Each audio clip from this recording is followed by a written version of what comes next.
Bismillahirrahmanirrahim. Assalamualaikum warahmatullahi wabarakatuh. Bismillah, alhamdulillah, wassalatu wassalamu ala rasulillah, wa la hawla wa la quwwata illa billahil aliyyil azim. Nama itu ta'allum wa ta'lim wa tadhakir wa tadhkir wa naf'a wal intifa'a wal ifadata wal istifadah wal hatha ala tamassuki bi kitabihi wa sunnati rasulillahi sallallahu alaihi wasallam wa du'a ilal huda wa dalalata alal khair ibtiga wajhillah wa mardatihi wa qurbihi wa thawabihi subhanahu wa ta'ala.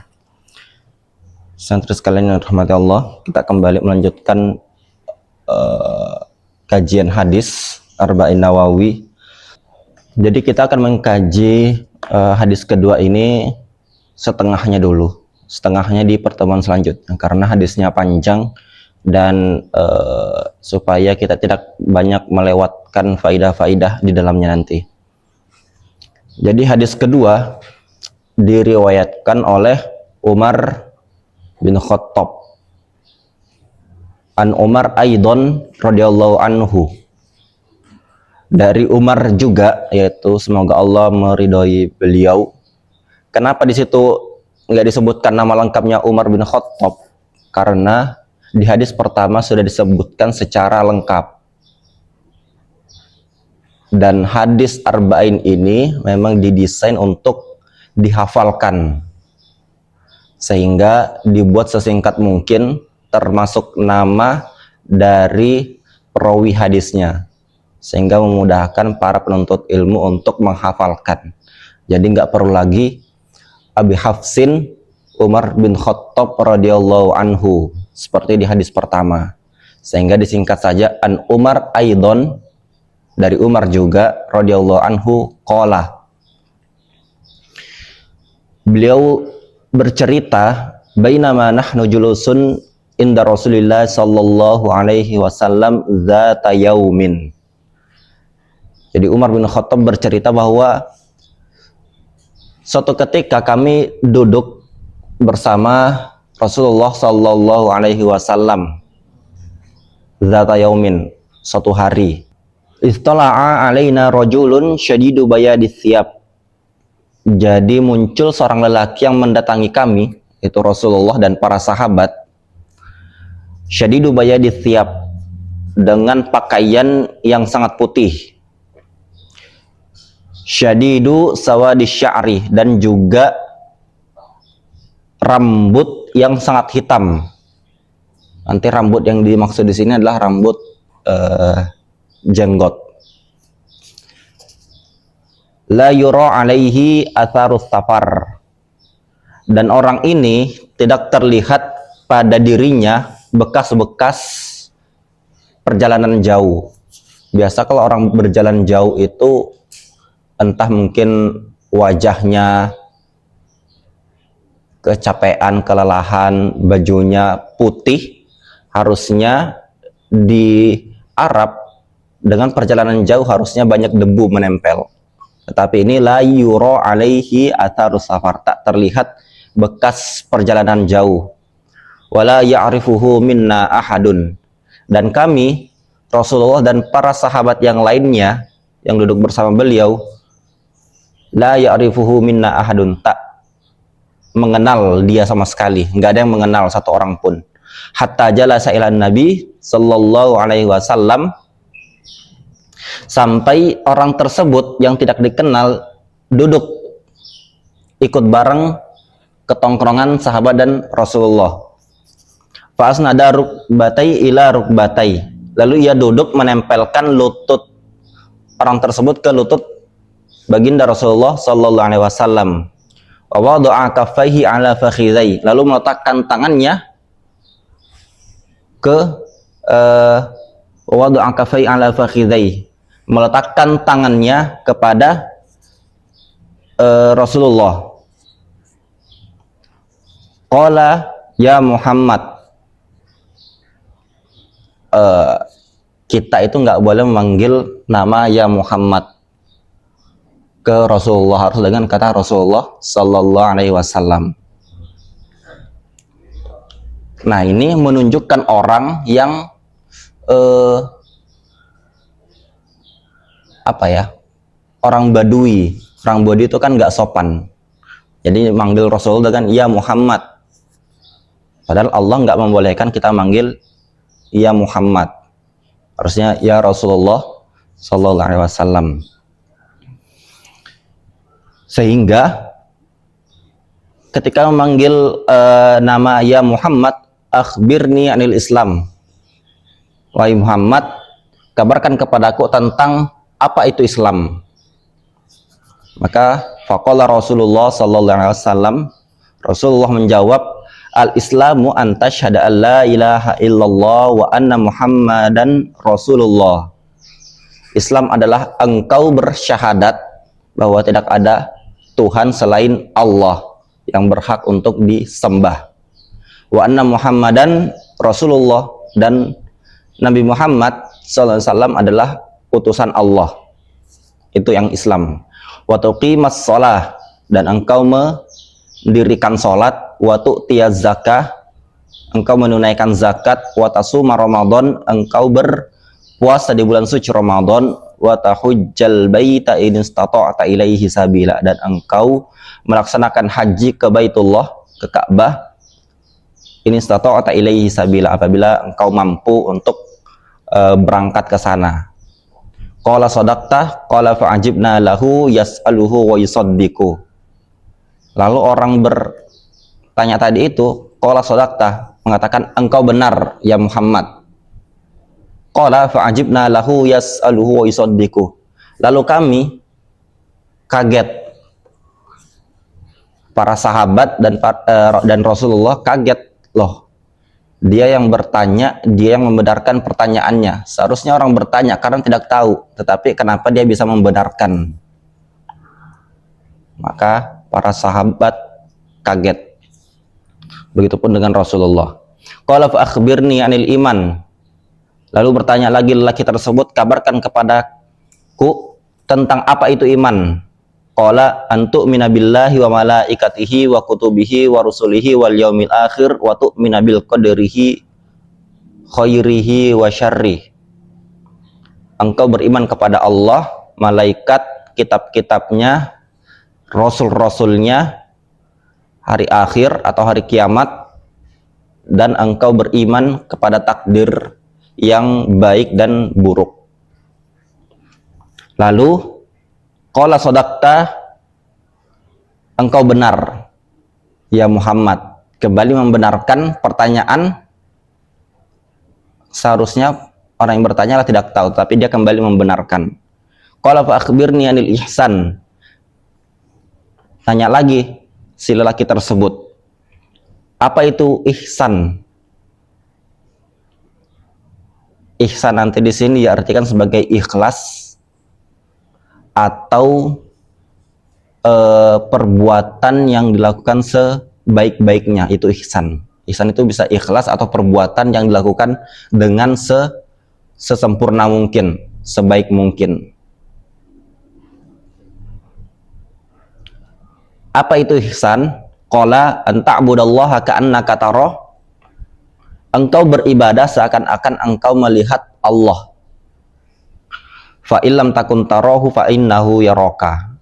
Dan apabila engkau tidak melihat Allah, maka percayalah, yakinlah bahwa Allah melihat kita dalam beribadah.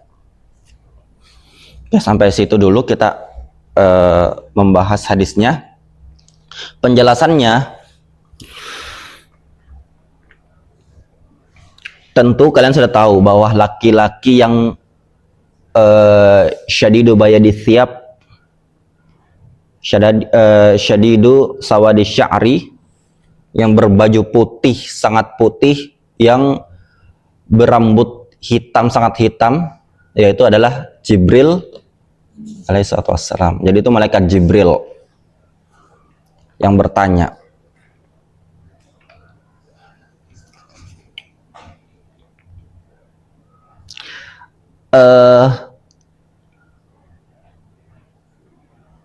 Jadi malaikat itu, ini malaikat secara umum ya, itu bisa berubah bentuk dengan bentuk apapun. Jadi kadang malaikat menampakkan dirinya ke kita dengan bentuk-bentuk manusia atau bentuk-bentuk yang lain.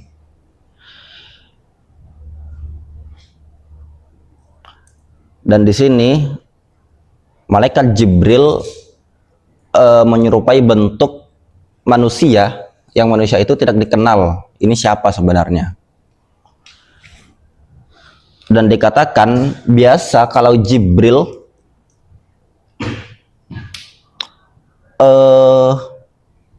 berbentuk manusia, biasanya Jibril itu menyerupakan ada sahabat namanya nanti Dihya Al-Kalbi. Dihya Al-Kalbi. Biasa Jibril berubah bentuk menjadi manusia menyerupai Dihya Al-Kalbi, seorang sahabat. Kenapa Jibril menyerupai Dihya Al-Kalbi, as-sahabi, seorang sahabat? Jibril menyerupai karena orang yang paling indah wajahnya, yang paling ganteng di zaman itu, yang paling bagus parasnya yaitu Dihya Al-Kalbi. Sehingga Jibril mendatangi Rasulullah SAW dengan rupa Dihya Al-Kalbi.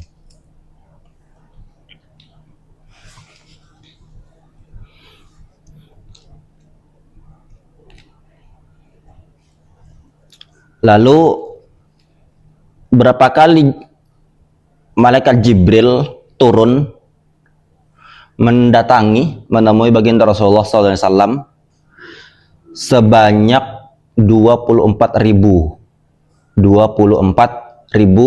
kali malaikat Jibril mendatangi Rasulullah SAW dengan tentunya perkara-perkara syariat, entah itu berupa perintah atau larangan dari Allah Subhanahu wa Ta'ala. Tetapi ada mengatakan pendapat yang lain dengan jumlah yang berbeda. Intinya ini hanya sebuah bentuk perkiraan bahwa sebanyak itu, artinya puluhan ribu kali malaikat Jibril mendatangi Rasulullah SAW.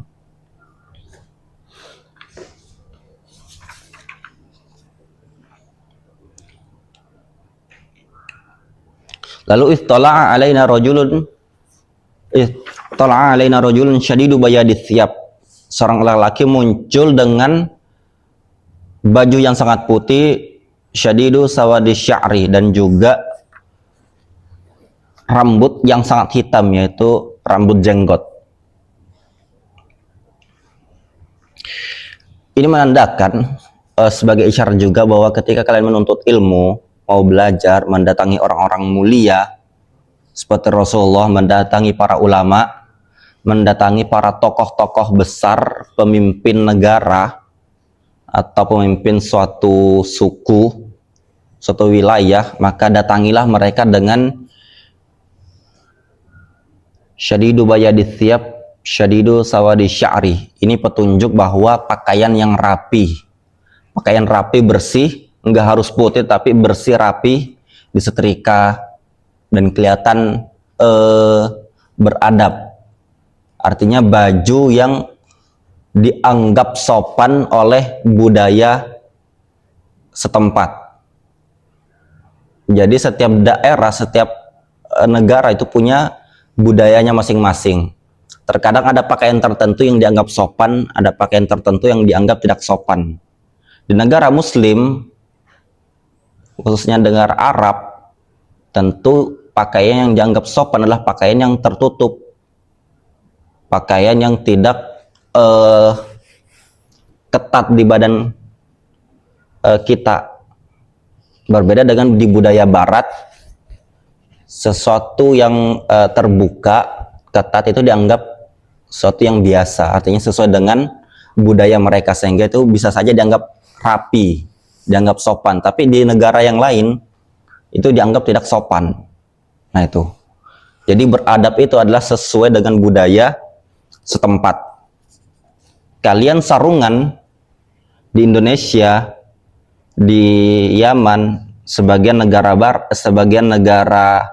Timur Tengah, bersarungan itu dianggap sopan. Ketika kalian jalan-jalan ke pasar atau kemana gitu, sarungan itu dianggap baik-baik aja. Tapi di negara-negara sebagian, sarungan itu dianggap tidak beradab, tidak sopan, karena sebagai simbol bahwa sudah melakukan hubungan badan suami istri, sarungan. Sehingga sebagian tempat sarungan itu dianggap tidak beradab. Termasuk di Mesir itu sarungan itu dianggap sebagai, oh ini sudah berhubungan badan dengan suami istri. Artinya sarungan itu adalah pakaian di kamar, bukan pakaian di luar kamar atau pakaian di rumah. Ya.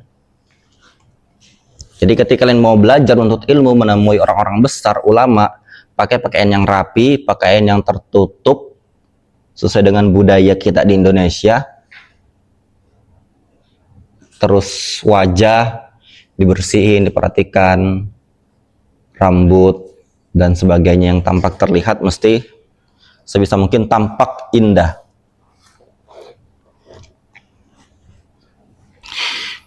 La yura alaihi asarus safar.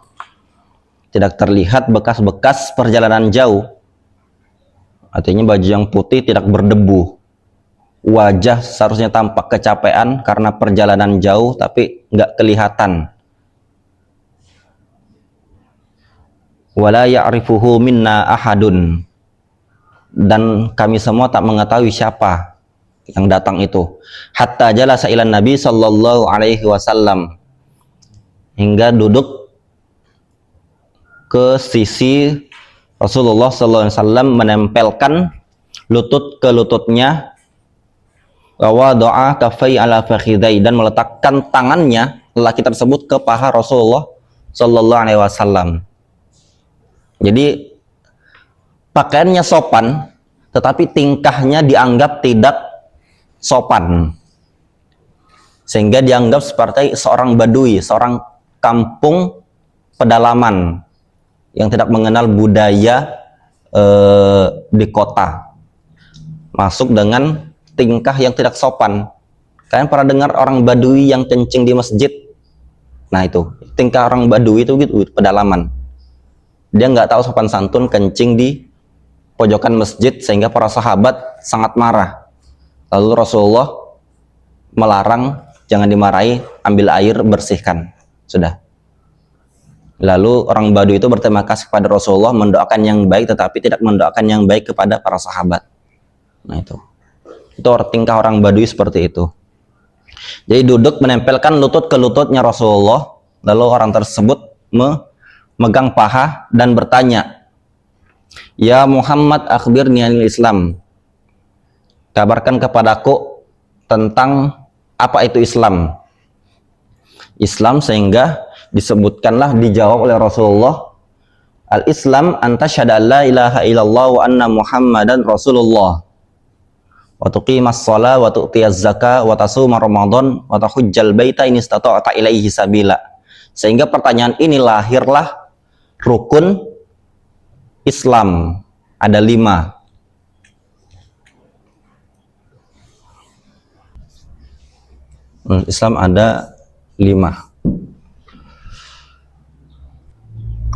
Bersyahadat, Islam adalah ketika kalian bersyahadat, meyakini, mengucapkan bahwa tidak ada Tuhan yang benar kecuali Allah dan Muhammad adalah utusan Allah, melaksanakan sholat, menunaikan zakat, berpuasa di bulan suci Ramadan, dan naik haji ketika kalian yang mampu dalam artian kalian punya uang, terus badan kalian sehat, itu mampu. Jadi mampu itu bukan hanya sekedar biaya, kalian punya biaya, bisa beli tiket pesawat, punya bisa beli makanan untuk bekal di sana, dan kalian punya kesehatan, maka itu yang dianggap mampu. Jadi punya duit, punya kesehatan, punya bekal, itu yang dianggap mampu. Ketika kalian mampu, maka kalian wajib untuk berangkat haji. Qala sadaqta fa'ajibna lahu yas'aluhu wa yusaddiqu. Maka Jibril membenarkan dan para sahabat kaget. Dia yang bertanya, dia yang membenarkan. Qala fa akhbirni 'anil iman. Lalu nanya lagi, apa itu iman? Qala antu minabillahi wa malaikatihi wa kutubihi wa rusulihi wal yaumil akhir wa tu'mina bil qadrihi khairihi wa syarrih. Oke. Apa itu iman? Lalu jawab, iman adalah engkau beriman kepada Allah. Maka ini membahas tentang arkanul iman. Dari sini lahirlah rukun iman. Ada berapa? Ada 6. Yang pertama, beriman kepada Allah Subhanahu wa Ta'ala. Artinya kalian beriman akan adanya Allah, walaupun kita nggak bisa melihat Allah, tapi mengimani akan adanya Allah, wujud. Terus mengimani ketuhanannya Allah Subhanahu wa Ta'ala, dan mengimani bahwa Allah itu Maha Esa. Dan kalian meyakini bahwa Allah itu memiliki sifat yang sempurna, dan Allah suci dari segala sesuatu sifat kekurangan. Itu makna dari kalian beriman kepada Allah. Wa malaikatihi, dan kalian beriman kepada malaikat-malaikat. Jadi malaikat itu jamak. Mufradnya apa? Malakun. Nih.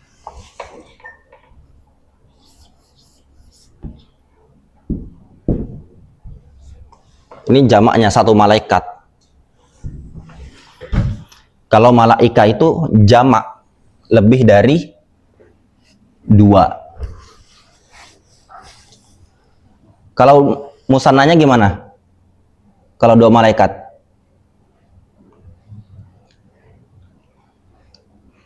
Gimana? Tambahkan alif lam sama nun. Malakani atau malakaini? Malakaini bibabil harut wa marut. Itu 2 malaikat. Wattaba'u ma tatlu syayatinu ala mulki Sulaiman.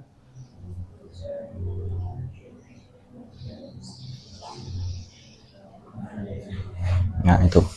Malakaini situ 2 malaikat. Jadi kita beriman kepada para malaikat, bukan hanya beriman kepada malaikat Jibril. Bukan hanya beriman kepada malaikat Ridwan, tapi mengimani seluruh malaikat-malaikat, termasuk malaikat Malik, walaupun dia penjaga neraka. Walaupun penjaga neraka bukan berarti malaikat Malik itu malaikat yang durhaka ya. Malaikat itu kalian harus meyakini bahwa mereka tercipta dari cahaya, bahwa mereka senantiasa terus beribadah, tak pernah bermaksiat kepada Allah, selalu melaksanakan perintah Allah Subhanahu wa Ta'ala. Dan mereka adalah makhluk yang mulia. Dan dikatakan bahwa di dalam hadis marfu, dalam hadis yang disandarkan kepada baginda Rasulullah SAW, bahwa ma fis samawati as-sab'i mawdi'u qadamin wala shibrin wala kaffin illa wa fihi malakun qa'imun aw raqi'un aw sajidun. Bahwa dalam hadis dikatakan bahwa tidak ada ruang tempat di langit yang 7 lapis ini yang seluas yang kosong itu sebesar telapak kaki atau sejengkal atau sebesar telapak tangan, kecuali pasti ada malaikat yang berdiri di langit tersebut, dan ada langit yang dan ada malaikat yang ruku dan ada malaikat yang sujud. Jadi setiap ruangan di langit ke-7, 1, 2, 3, 4, 5, 6, 7, itu tidak ada tempat yang kosong walaupun sejengkal, seukuran telapak kaki, telapak tangan, maka tidak ada tempat, pasti di situ ada malaikat. Sehingga langit ini penuh dengan malaikat. Itu saking banyaknya jumlah malaikat.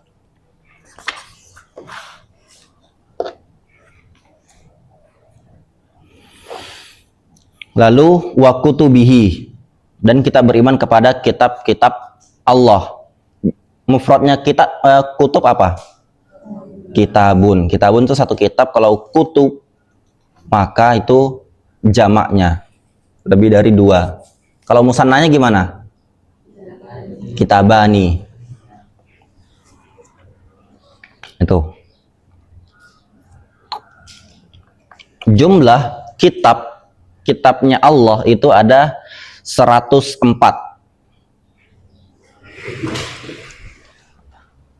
Ada 104 yang wajib diketahui, ada 4. Dari sini yang pertama adalah Al-Quran yang wajib kalian ketahui. Terus Injil,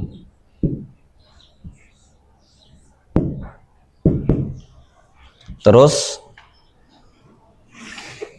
apa? Zabur, ya, sama Taurat. Ini yang kalian wajib ketahui. Ini semuanya berbentuk kitab, artinya banyak lembaran-lembaran. Sementara 100 ini itu berbentuk suhuf. Suhuf itu lembaran-lembaran. Nanti ada yang diberikan kepada Nabi Adam, Nabi Ibrahim, dan nabi-nabi yang lainnya. Nabi Syed. Nanti ada yang diberikan suhuf jumlahnya 50, ada yang dikasihkan 30 lembar, ada yang 10. Nah itu.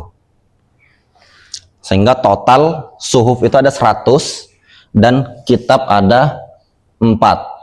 Al-Quran, Injil, Zabur, sama Taurat.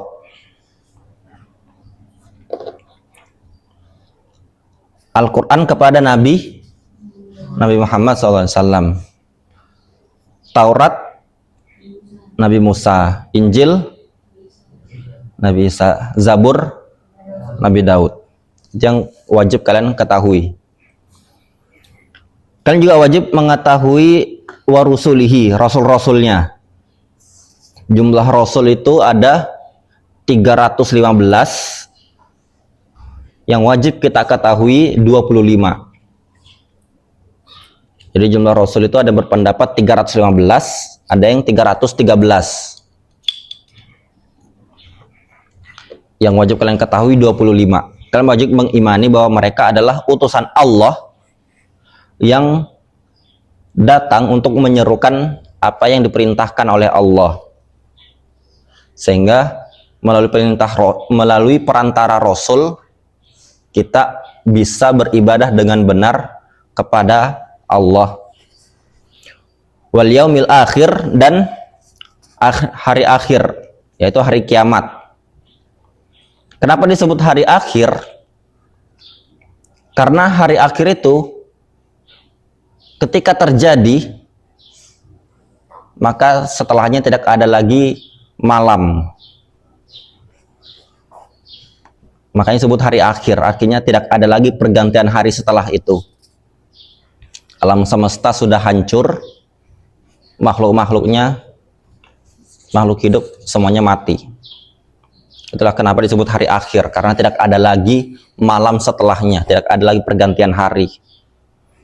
Mataharinya hancur, bulan hancur, alam semesta juga hancur. Kalau meyakini hari akhir artinya meyakini ada surga, neraka, siksa kubur, ada jembatan, ada hari hisab, hari kebangkitan. Nah itu yang kalian mesti percayai. Wa tu'minu bil qadarihi khairihi wa syarrihi.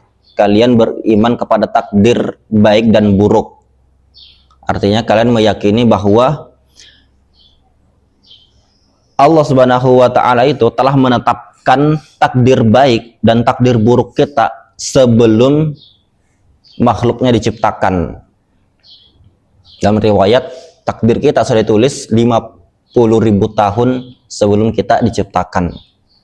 Terus qala sadaqta, engkau benar. Qala fa akhbirni anil ihsan, kabarkan kepadaku tentang apa itu ihsan. Ihsan tadi artinya adalah ikhlas atau melaksanakan perbuatan dengan sebaik mungkin, sesempurna mungkin.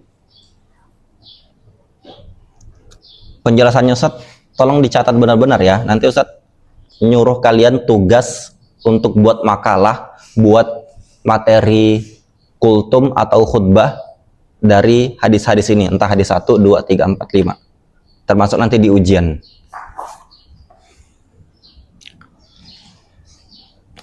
Qala an ta'budallaha ka'annaka tarah. Ihsan itu adalah engkau beribadah kepada Allah seakan-akan engkau melihat Allah. Fa illam takun tarahu fa innahu yaraka. Dan apabila kalian tidak melihat Allah saat beribadah, kalian tidak merasa Allah hadir di hati kalian, maka yakinilah bahwa Allah melihat engkau dalam beribadah. Artinya begini, orang yang senantiasa melihat Allah, kira-kira ibadah terus enggak? Artinya orangnya imannya kuat, pasti sholatnya enggak pernah bolong, demikian ibadah-ibadah yang lain. Nah, tapi ada orang yang fa'ilam takun taro fa'innahu yarokah. Ada orang yang merasa tidak merasa diawasi Allah. Artinya tidak melihat Allah, artinya tidak merasa diawasi. Karena merasa tidak diawasi oleh Allah, jadi dia bebas untuk melakukan maksiat. Atau karena merasa tidak diawasi oleh Allah, ya sudah, dia tidak beribadah. Makanya di sini katakan fa'ilam takun taro fa'innahu yaraka. Ketika kamu tidak melihat Allah, maka yakinnya Allah melihatmu. Artinya kalian harus meyakini bahwa kita itu diawasi oleh Allah. Artinya walaupun tidak sempurna ibadah kita, tetapi Allah terus menyaksikan kita. Maka terus melakukan ibadah-ibadah kita walaupun ibadah kita itu belum baik. Sekarang Ustaz pengen nyampaikan ada sebuah syair dalam nazom Hidayatul Azkiya. Itu dikatakan wa ta'allaman ilman yusahhihu ta'atan. Belajarlah, betul-betul belajarlah kalian ilman yusahhihu ta'atan, ilmu yang membenarkan ketaatan kalian. Artinya ketika kalian melakukan ketaatan, kalian sudah melaksanakan rukun syarat sesuai dengan yang diperintahkan. Wa aqidatan wa muzakkiyal qalbi usqulan. Belajar akidah, muzakkiyal qalbi, dan yang membenarkan hati kalian, artinya yang mensucikan hati kalian. Uksulan, dengan berkilau, artinya hati kita dibersihkan hingga benar-benar berkilau. Artinya begini, perintahnya adalah belajarlah kalian sebuah pelajaran yang bisa membenarkan ketaatan kalian, ibadah kalian, yang bisa membenarkan akidah kalian, yang bisa membenarkan kesucian hati kalian. Jadi ada 3 ilmu.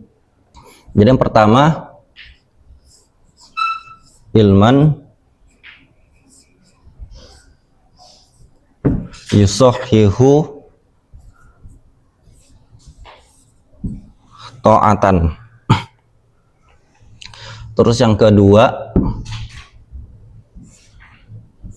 yusahhihu aqidatan.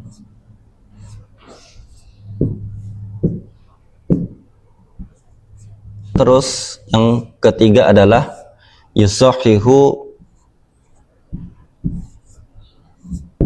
muzakkiyal qalb.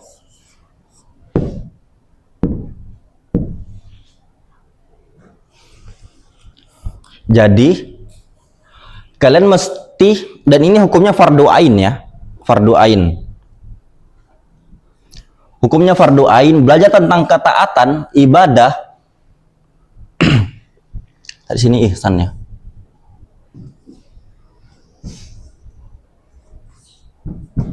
Oh, nanti ada hubungannya sama ini.